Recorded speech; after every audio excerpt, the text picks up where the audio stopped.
उ लइका कहे हमारा बोलना कहियो बैठ के सटबे की ना सटबे की ना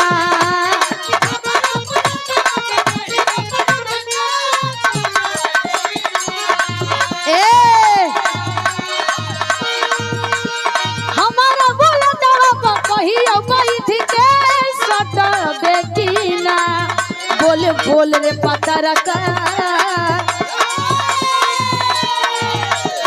बोल रे पतर का हमारा से पट देखना बोल रे पतर का ना पटवा